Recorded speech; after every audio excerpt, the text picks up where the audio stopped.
The UFC featherweight championship is now vacant. Volkanovski is in the... Volk goes to the inside leg kick now, changes the level and goes high.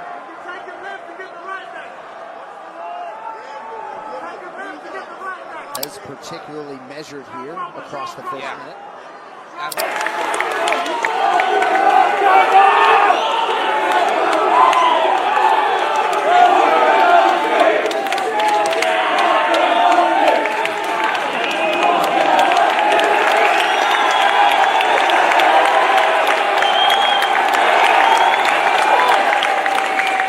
Lopez. I mean, when you've got a guy like Diego Lopez who's going to bring it, you know he's going to bring it. He's a gamer. He's going to want to get in the face and make it a fight. So we're going to have no choice but to fight. That's the fight he brings. That's why he's so exciting. And that's why you're all going to be in a, have a great fight Sunday morning or daytime, whatever it is. So cannot wait. Again, we're going to put on a show for all ears. We see you there wearing the Cooking with Volk apron. So, I mean, put it summary for us. What is the recipe to beating Diego this weekend?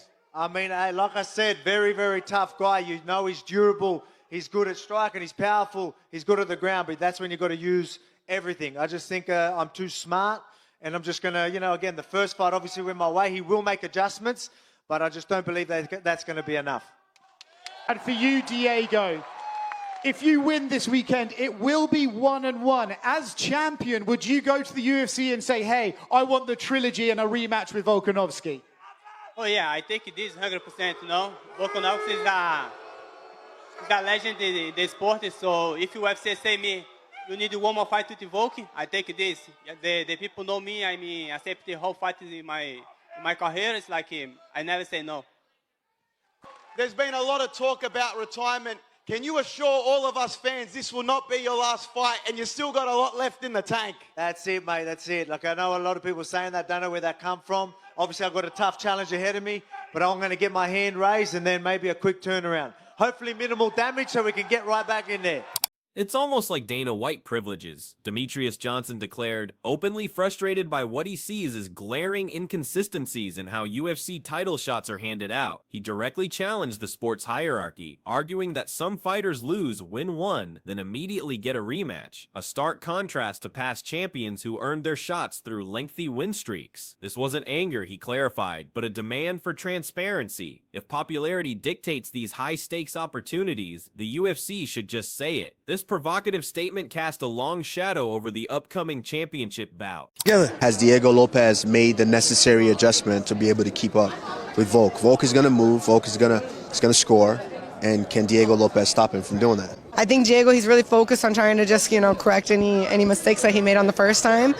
But yeah, I think Alex is going to come in strong too. I don't know how what's their strategy is going to be because the fight was kind of like so close the first time, you know what I mean? Yeah. So. MMA Guru echoed this sentiment, slamming the Volkanovski-Lopes rematch as disgusting, and frankly stating it does nothing for his legacy. While acknowledging Lopes' impressive knockout over Silva, the Guru pointed to more meaningful challenges Volkanovski could have faced, like the undefeated Evlov or former champ Aljo. Forcing back-to-back fights with Lopes, he argued, felt like a step that failed to elevate Volk's long-term standing, perceiving it as a decision driven more by timing and convenience than by the pursuit of true greatness.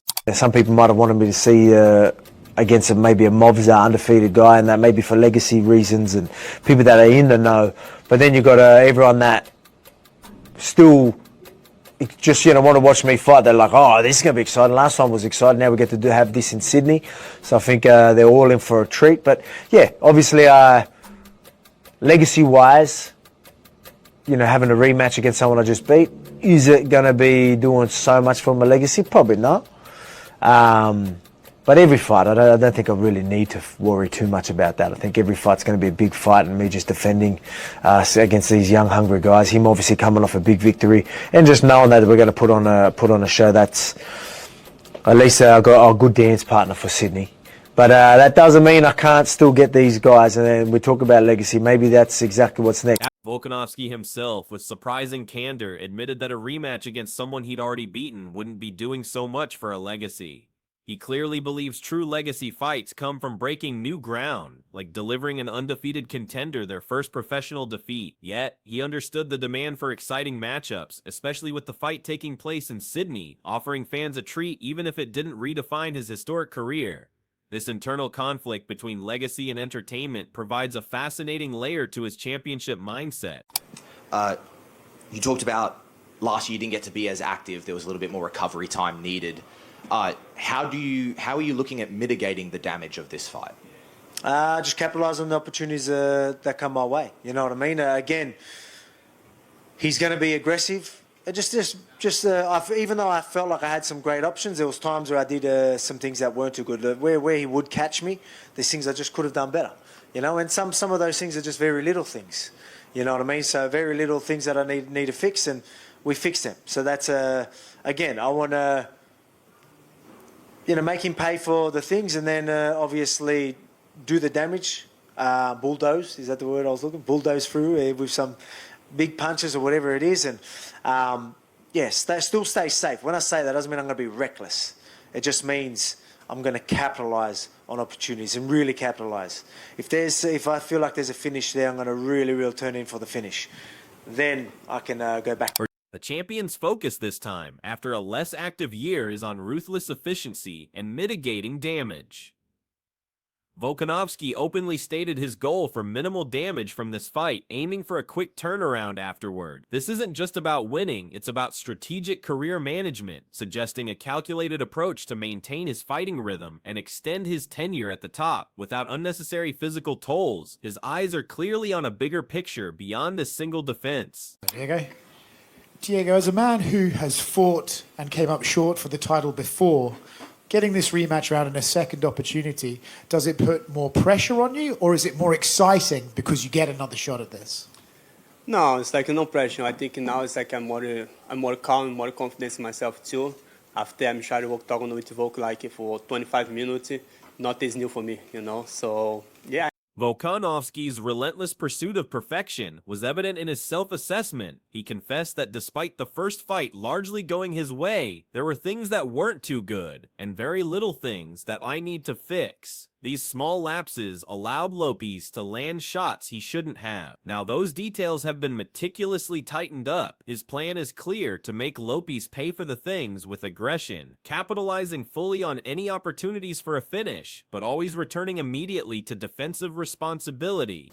When you look at the first fight that you and Alex had, is there one thing that cost you that fight that he did better, or are there a few things that you think, okay, this one needs to be changed, this one needs to be changed? When you look at that fight, how do you break it down? Oh yeah, it's like I know I make a lot of mistakes in the fish fight with Volk. I'm trying only finish here one big hit, you know, one big punch. Like more is like after the second round when I'm dropping him, I feel like okay, I have the power for finishing here. You know, it's like only looking for this, so I forget many things in my game plan. I think I fixed this in the training camp. I fixed many things, so now it's like it's a. Then came the genuinely shocking prediction from Corey Sandhagen. After rewatching the first fight, he provocatively picked Lopes to not only win, but to do it by knockout. This wasn't a cautious analysis, it was a bold, daring stance that completely upended the expected narrative. Sandhagen's confidence in Lopes' ability to pull off such a dramatic upset added an intense layer of intrigue, forcing everyone to reconsider just how dangerous Lopes could be at his absolute best. Close fight, but Volkanovski clearly deserved to win that fight. Since then, and you're right, there's been critics out there, but since then Diego Lopes went out, knocked out Lord John Silver with an incredible spinning elbow, put him to sleep, right? Slowed down the hype train of Jean Silva, and now he gets another crack. Because, as we mentioned and as we touched on, we don't know how long Volk is going to be around this sport.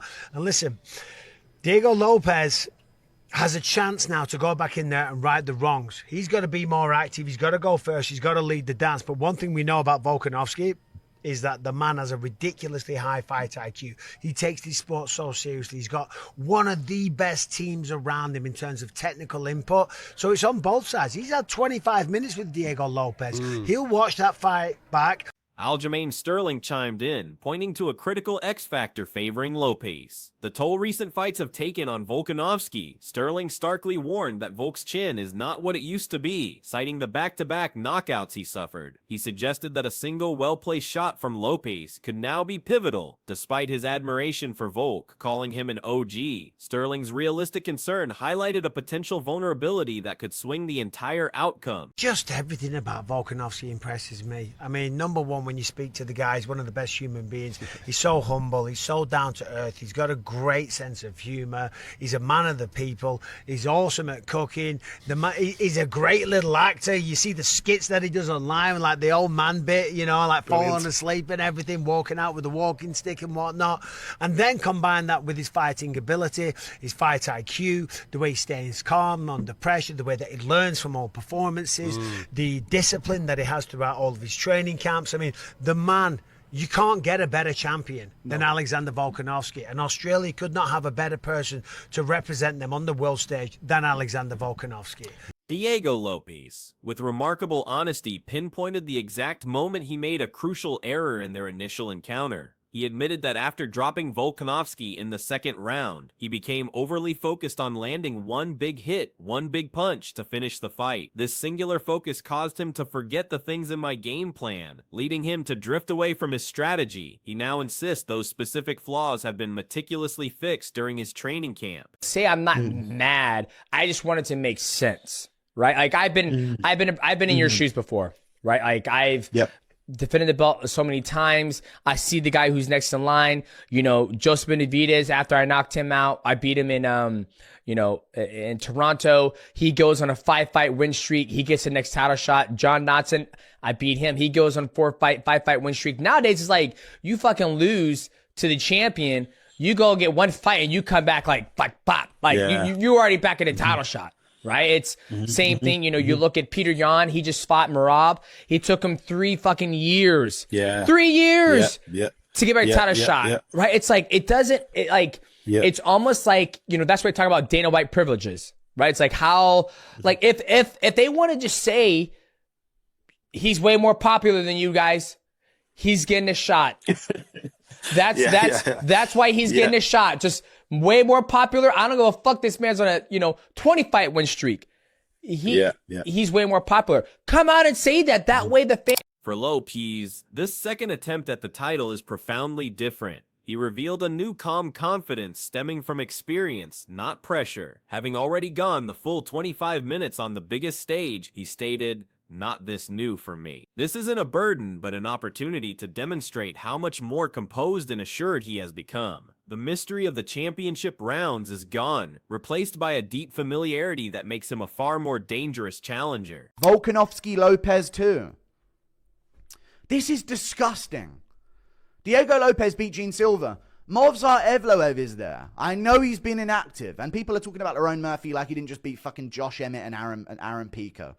The Murphy one is like, okay, well, we haven't really seen him beat a top 5 guy yet. It's not like he's the Tony Ferguson of the division that people are making him out to be. You got to do one more, and I've been waiting for guys to do one more.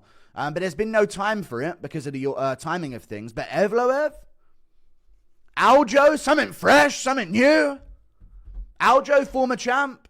I know he lost to Evloev, but Evloev's right there, the undefeated Dagestani guy for Volk to take on in his last fight. This is Volk's last fight.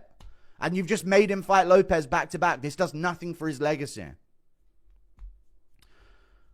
The rivalry between these two fighters has undeniably returned, more intense than ever. Analysts agree this collision is deeply motivated by unresolved issues, especially for Lopes. This isn't merely a rematch, it's a reckoning with pride, legacy, and evolution all hanging in the balance. The scathing comments exchanged, the adjustments made, and the sheer stakes involved have transformed this into a deeply personal and explosive confrontation. I see it going the same way, to be honest. Obviously, Diego supposedly hits hard. He's got a puncher's chance. Any MMA fight, we know that it's a very dangerous fight. But I think if they fight 100 times, I think Volkanovski wins 95. That's my opinion. I believe Volkanovski comes out of it. He fights a smart fight again. And bro, if you look at Diego's last fight with Silva, he was getting rocked. Oh, yeah. He was getting rocked, and he was getting rocked, bro. Yeah, he was getting rocked, and I think Volkanovski's a very, very, very smart fighter. And if I watch that fight with Silva, I see so many openings in Diego's defense. So many openings. Moreover, Michael Bisping, while acknowledging the razor-thin nature of their first fight, unequivocally stated that Volkanovski clearly deserved to win. This foundational perspective shapes the narrative, establishing that despite the competitive nature of their initial clash, the champion proved his superiority. Bisping's conviction sets a benchmark for the rematch, emphasizing that Lopez must not just compete, but decisively overcome Volk to claim the belt. Yeah, I rewatched that fight actually kind of recently. I think Lopez, let's be provocative and say I think Lopez is going to win. Provocative? Yeah. That's what I should have answered when you said, what is... All right. How does he win, though?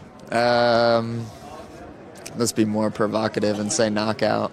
Bisping further highlighted Diego Lopes' remarkable resurgence since their first meeting, specifically pointing to his incredible spinning elbow knockout of Lord John Silva. This dominant performance not only put Silva to sleep and slowed his hype train, but also reignited belief in Lopez, ultimately earning him another crack at the championship. This stunning comeback story is central to why this rematch is so compelling and justified. Title fight UFC 325 featherweight division Volkanovski Diego Lopez rematch. X Factor? X Factor. I guess that is a rematch. Diego clipped him one time, and we know Volk's chin is not what it used to be, right? So those two knockouts back to back, I really do think it hurt him, and I think if there's an X Factor, it's probably that. Do you favor Diego Lopez because it's a rematch? I do, but I want Volkanovski to win. Why? Because he's an OG. He's an unk. Laurent Murphy, however, sees the rematch as heavily skewed in Volkanovski's favor. He boldly predicted that if they fought 100 times, Volka would emerge victorious 95 times, while acknowledging Lopes' power and the inherent danger in any MMA fight. Murphy's confidence in Volkanovski stems from a belief in the champion's superior intelligence and composure, suggesting a near certainty in the outcome despite the perceived closeness of their first encounter.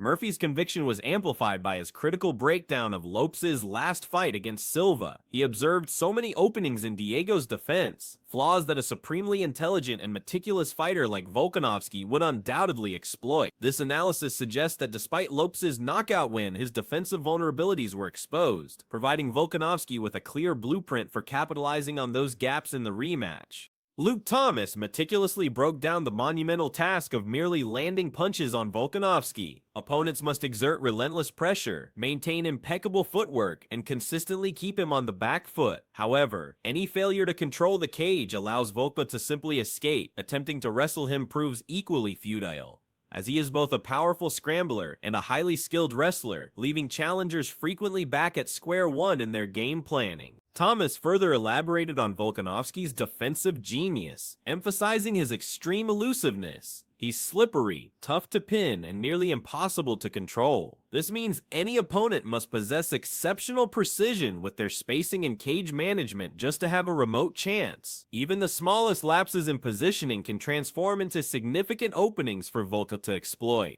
highlighting the incredibly high-level chess match that unfolds in his fights. Dan Hardy, in contrast, sees a genuine opportunity for Lopes to adjust significantly in the rematch.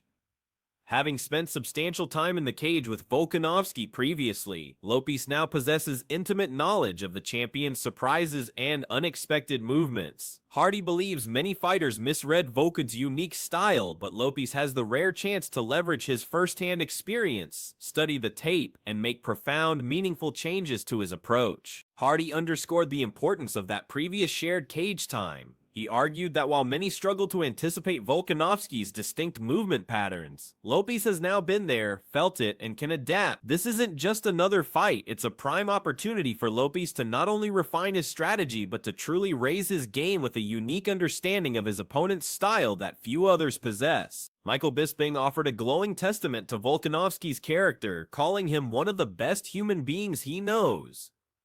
Beyond his elite fighting prowess, Bisping highlighted Volka's humility, his down-to-earth nature, and his excellent sense of humor. He painted a picture of a champion who genuinely connects with people, a true man of the people whose qualities extend far beyond the violent confines of the octagon. Adding to his multifaceted persona, Volkanovski's life outside the cage reveals surprising depths. Bisping playfully noted his talent for awesome at cooking and his great little actor skills, referencing his amusing online skits like his old man bit. These glimpses into his personality showcase a champion who is not only a disciplined athlete, but also a charismatic and entertaining individual, making him a truly complete and relatable figure. Amidst all the analysis and predictions, questions about Volkanovski's long-term future in the sport continue to linger. Analysts like Bisping acknowledge the uncertainty surrounding how long Volk is going to be around, adding a poignant undercurrent to every fight he takes. This ongoing speculation about his retirement injects an extra layer of stakes, making each appearance potentially more significant in the grander scheme of his illustrious career.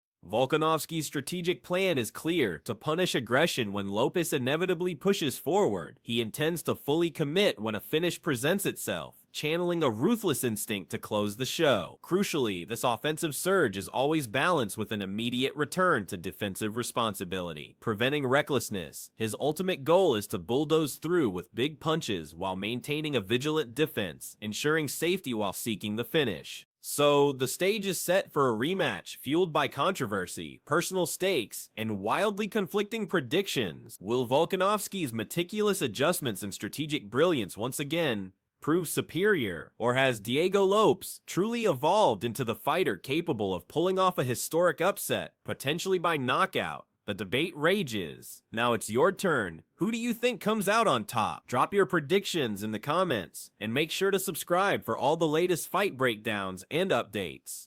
We want to hear your take. Are you backing Volk to defend or Lopes to pull off the upset?